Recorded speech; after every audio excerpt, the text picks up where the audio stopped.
Remember the great dazzling king of the sun disk, right? Amenhotep III, one of Egypt's greatest. Also in this cache is the mummy of Ramses the Great's 13th son, Merneptah, who became king of Egypt.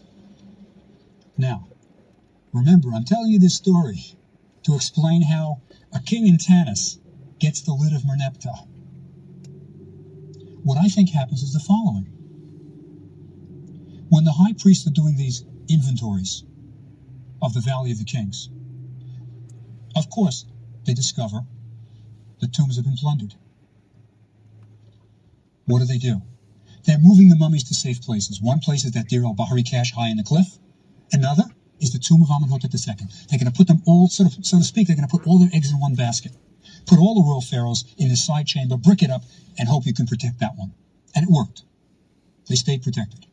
Now, as you're bringing the pharaohs out of their original tombs, let's take Merneptah. He's buried in this huge sarcophagi, pig-aswan granite. They're not going to drag that to the tomb of Amenhotep II. Everybody will see. It might be too crowded for it. It's only a small side room with 9 mummies. So they leave it. They leave the sarcophagus behind. And they bury the mummy of Merneptah. Now, you've got this really neat sarcophagus and lid. Why should it go to waste? It's shipped north to Tanis for Pausanias to be buried in. And that's how a king in Tanis comes to be buried with the lid of a pharaoh buried in the Valley of the Kings. I think it's a cooperation between the people in the south and Thebes who are overseeing the Valley of the Kings, and the kings who are ruling in the north. But it's quite a burial, Pausanias says. But anyway, these kings were not poor. His son, Amenhotep, right? He was buried at Tanis also. He too had a gold face mask. Beautiful gold face mask. There are other kings of this dynasty. There's Osirkhan the Elder. Hardly anything's known about him. But then we get Siamun. Siamun is interesting. King of Tanis, right? King ruling out of Tanis. He builds at Tanis, a sign that he's got some money, wealth, builds a temple. To whom? Amun, the principal god of Thebes. What you're really getting, in a sense, is Tanis is mirroring the religious capital of Thebes, because the chief god in Thebes is Amun.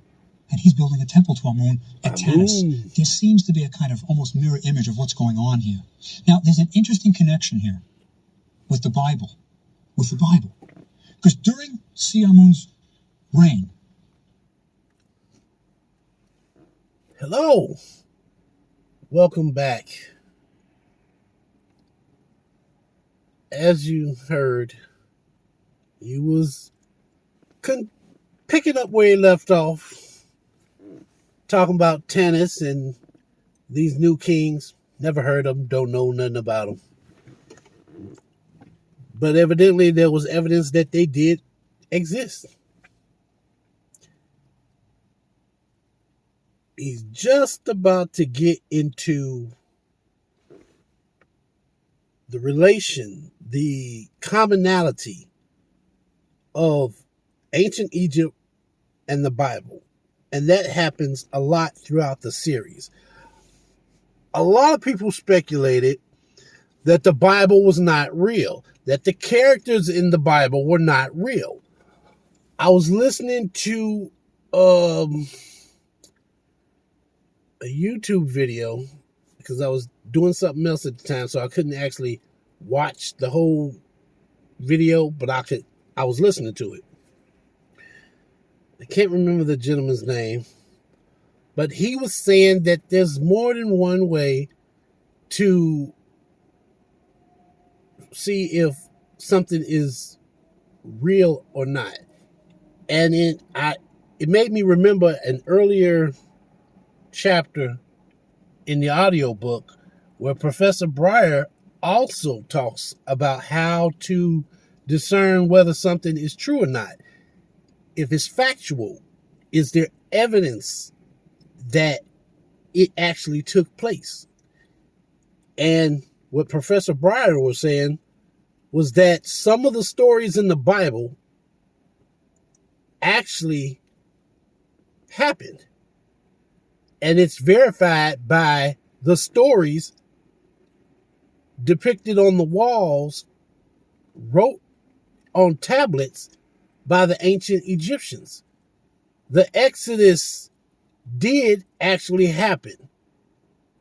It may not have went down exactly the way the Bible said it was, but there were people, immigrants to Egypt. They did have a mass exodus, and pretty much that whole story is true. Now, the problem with ancient Egypt is the pharaohs don't like to write down their defeats. The bad times in Egypt, they kind of gloss over those things. So you don't really have a lot of information on there, on the bad times. However, this particular situation, there's written evidence that coincides with the Bible from Egypt. So we are going to listen in and see what the professor has to say about the Bible.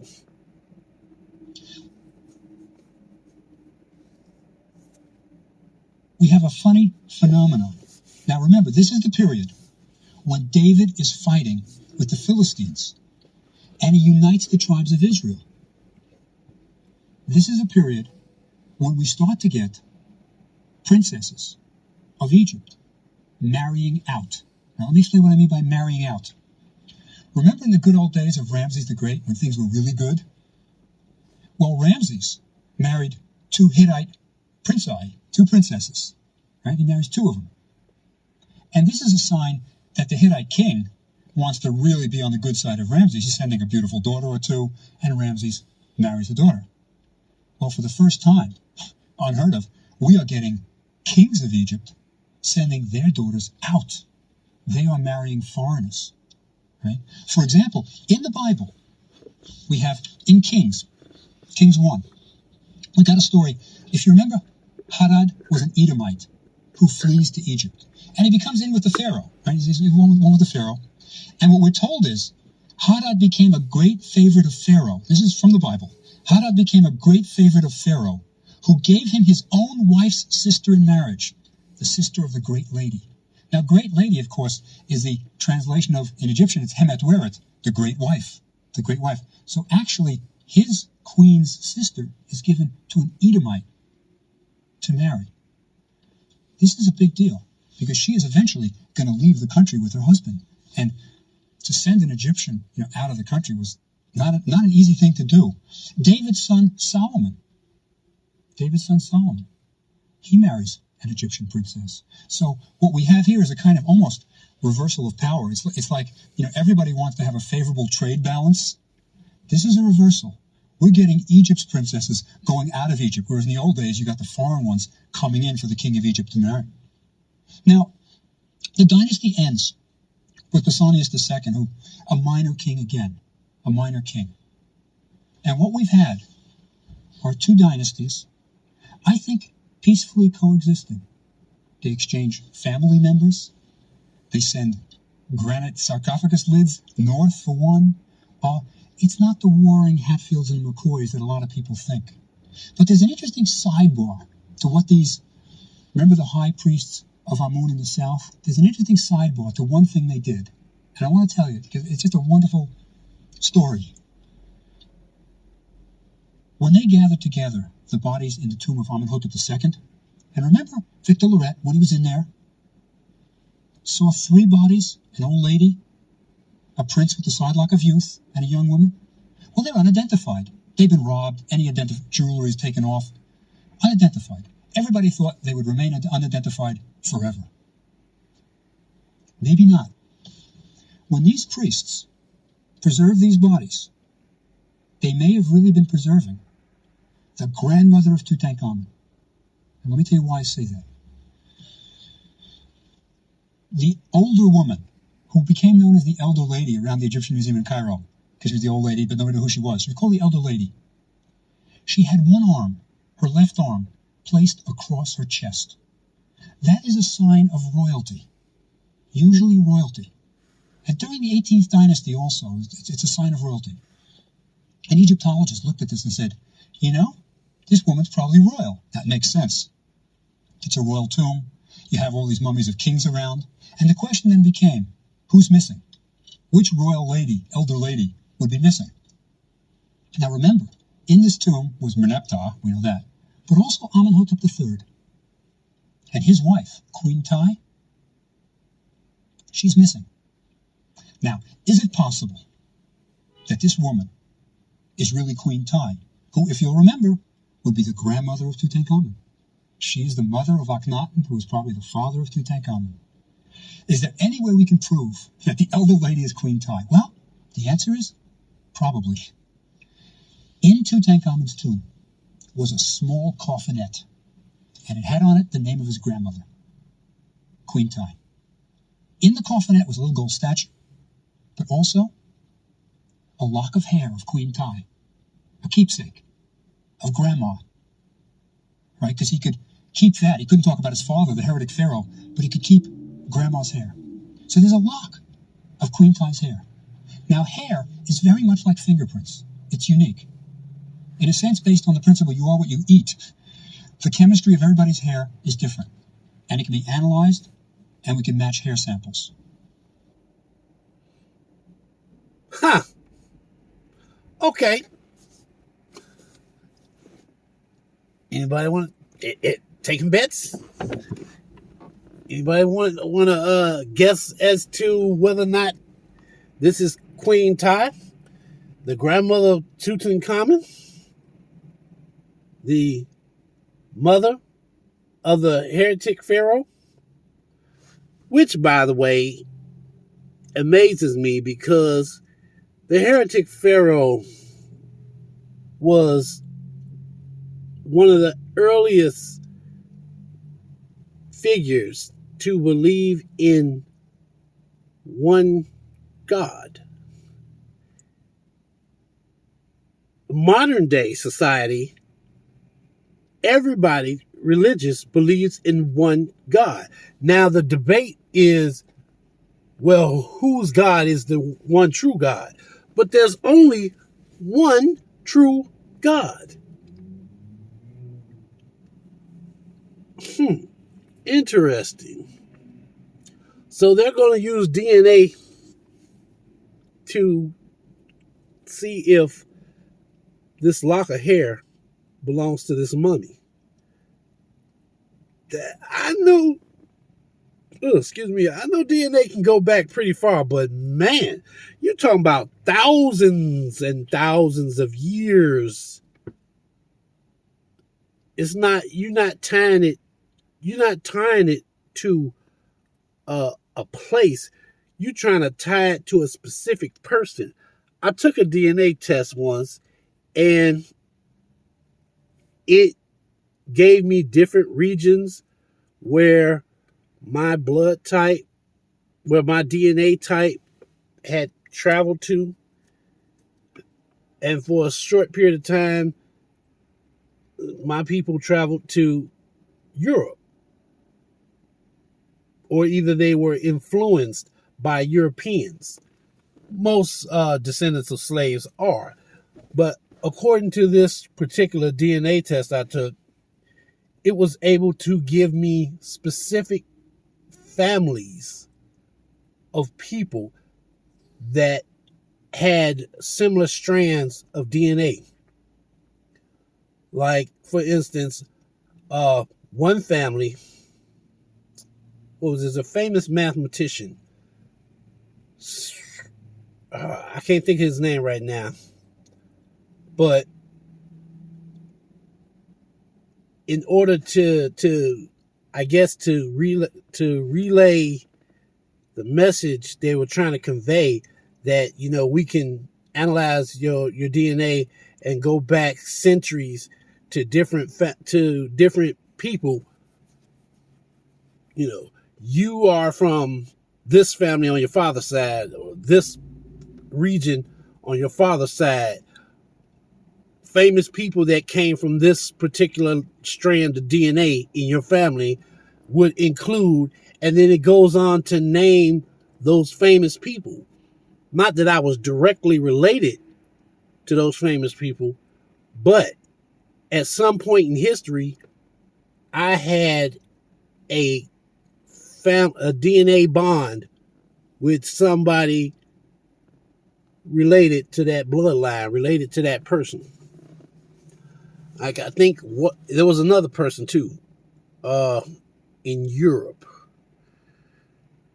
Who was it?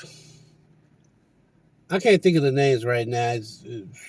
That was such a while back. I'd like to take another DNA test.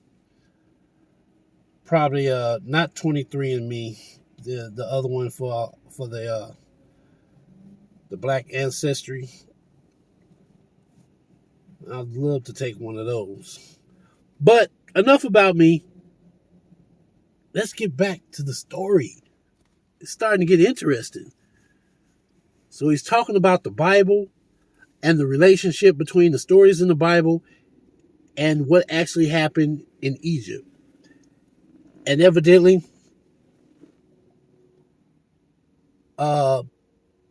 royal families were trading members.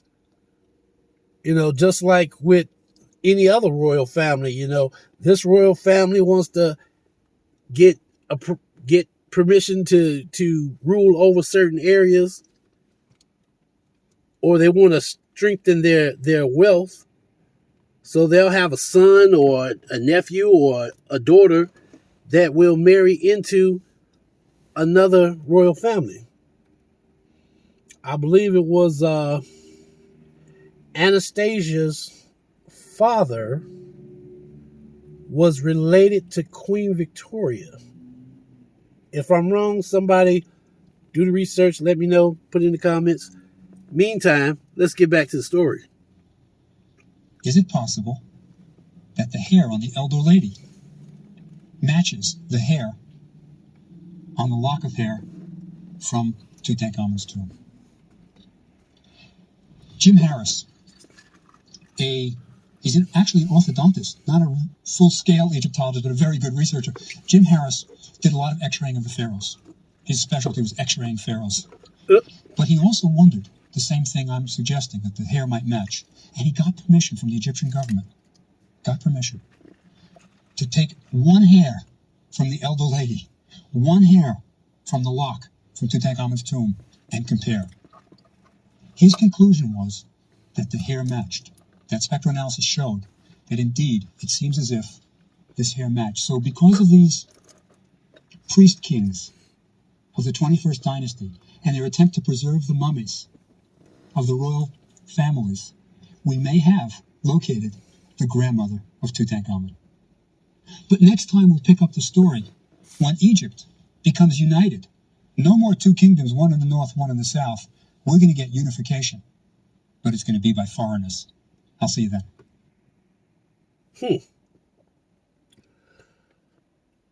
Well, now, I don't know what to say. What do you all think about that?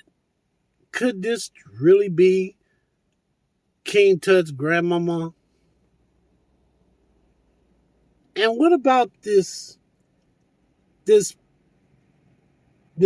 they got going on where they marry their daughters, the princess and the princes, off to foreign royalty?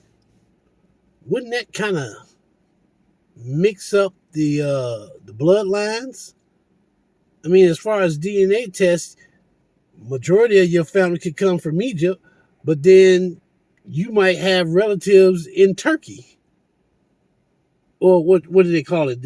I think it was also called Asia Minor at one point. Interesting. But as we all know, with DNA, you got people on your mom's side, and you got a different set of people from your father's side. So you as an individual, you're pulling characteristics from both sides of the family. So some people are like, I don't know why you act like that. Nobody on my side. Okay, maybe nobody on your side of the family does act like that. But do you know about the other side of the family? Do you know even about your great grandparents and their brothers and sisters, how they got along? Or maybe it goes back even further than that. You never know. I mean, you can try to speculate, get as close as you can, but you never truly really know. Well, I'm going to take a quick pause and then we're going to finish this story. Thebes ruling from there, and we had a separate dynasty ruling at the same time in the north. Well, this time we're going to see Egypt united again, but it's going to be under foreigners. First time we're going to see this, that really we have foreign kings ruling Egypt, and these are the Libyans. Now, let me emphasize something. In 30 minutes today, we're going to talk about the Libyan dynasty. They're sometimes called the Bubastite dynasty because they rule out of a town in the delta called Bubastis. 30 minutes, we're going to cover the Libyans. They ruled Egypt for 200 years. They're just a little brief period in our history, but 200 years, as long as we're covering all of United States history. And that's just a little bit of Egyptian history. So we've really covered quite a lot, and sometimes we lose perspective of just how broad it is. But let me tell you about the Libyans. Now, as I said... Oh, excuse me. The Libyans. I never knew that the Libyans ruled Egypt. My only knowledge of Libya was Gaddafi and the fact that after slavery or during slavery, at some point, the U.S. government was contemplating on sending all the slaves back to Africa to form their own nation, and they chose Libya.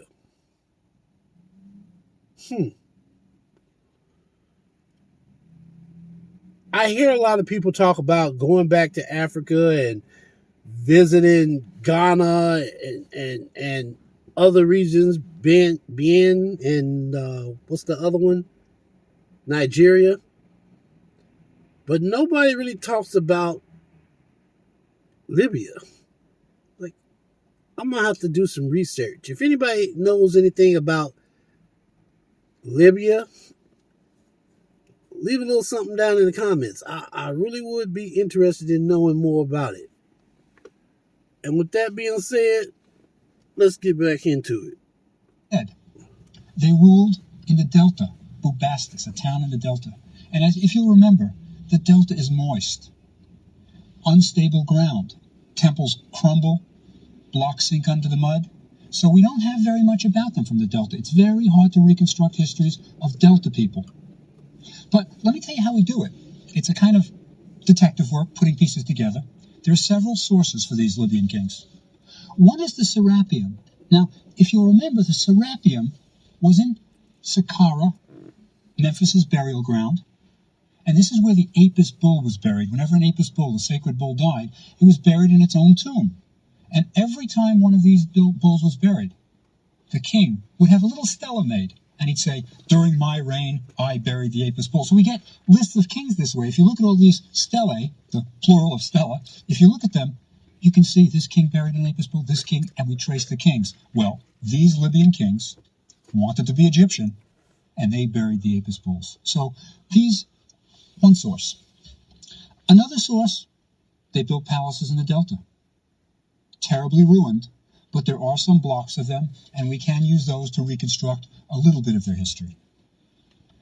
Also, they built at Karnak Temple, the Vatican of ancient Egypt. Karnak in the south, where every great pharaoh built. They wanted to be included, so they built at Karnak. And those are better preserved, because it hardly ever rains in the south of Egypt. So we've got those monuments, very important. And one other source, the excavations of Pierre Montet, who found the intact tombs of some of these kings. And I will tell you about that a little later. But these are our main sources. But let's start with the Libyans. Right? Our first king, Shishak I, a Libyan. Now, how does a poor boy from Libya become king of Egypt?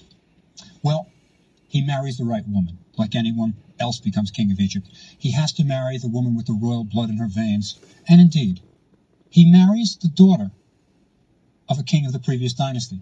Pausanias' daughter. He marries a royal woman.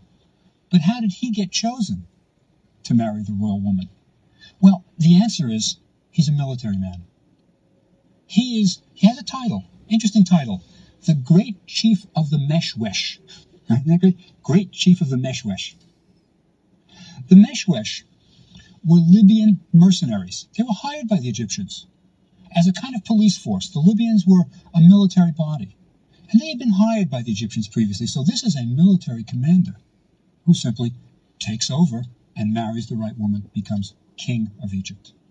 You know, it's a little bit like, remember back to Tutankhamun, when there was turmoil at the end of a dynasty? And who winds up taking over? Horemheb, the general? It's like that. When there's turmoil, the military comes in. And this is what happened, because remember, the previous dynasty ended with Egypt divided, king in the north, king in the south. So this Libyan becomes king of Egypt. Now, don't think that he invaded Egypt. Don't think that he marches across with an army. It didn't happen that way. Think about the geography, first of all. Libya is to the west. If you go north to Egypt to, say, Memphis, and hang a left, you'll come to Libya, but you'll have to cross a couple 100 miles of desert. It's a difficult trek, very difficult. And he didn't come with an invading army. No, not at all. He is probably the descendant of Libyans who had been living in the Delta area for many years. Now, think back. Remember the time of Ramses III, the 19th dynasty. Ramses was the last great pharaoh of that dynasty. And one of the things he was proudest of is that he pushed back the Libyans. The Libyans were getting a little bit too populous. The Egyptians, it seems, always minded when foreigners became too numerous. It was okay to have a few. But when they became a large body to be reckoned with, they didn't like that. As, for example, remember the Exodus?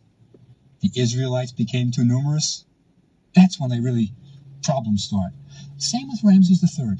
The Libyans were getting numerous. And he's proud that he pushes them back. Now, my hunch is, well, it's almost certain, I think. It's not just me. This Meshwesh chief, Sheshonq, is probably a descendant of captives that Ramses III brought back to Egypt. Because let me read you an inscription of Ramses III, what he says about the Libyans, right?